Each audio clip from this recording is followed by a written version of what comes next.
Keir Starmer has been accused of costing Labour votes at the last election because of his demands for a second EU referendum.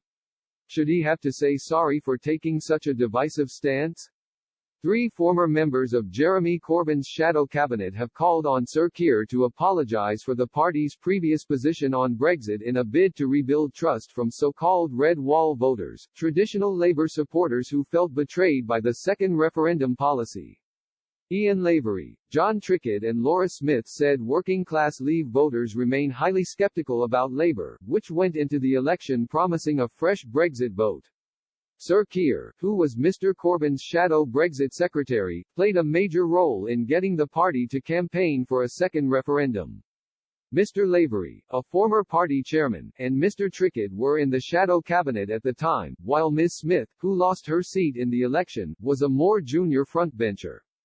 They have insisted the new leader cannot bury this under the carpet. They said, Labour got it wrong on a second referendum. The party went against one of the only times in recent history that people felt they could finally express their justified anger at the present political system. To rebuild trust that has been lost and restore people's trust in politics, Labour should say sorry. This is not only about Labour winning elections but restoring faith in democracy. The 3 are behind a report called No Holding Back, which highlights how the party's manifesto pledge to go for a second Brexit vote lost previously safe Labour seats across the North and the Midlands. The report said rebuilding trust within the party will be crucial in challenging the Tories at the polls next time around. It said, Leave voters were too often sneered at and Remain voters were led up the garden path with a position of overturning the referendum result that was never seriously achievable.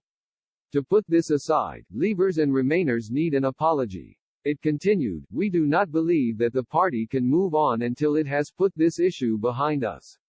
For those who will say that the matter is behind us and we should move on, we say it will not do to whitewash or to ignore the recent past. It must be a settling of accounts with Leavers, of course, but also with the Remainers, some of whom were falsely led to believe that we might be able to remain. And we must apologize to our activists who often had very difficult encounters on the doorsteps.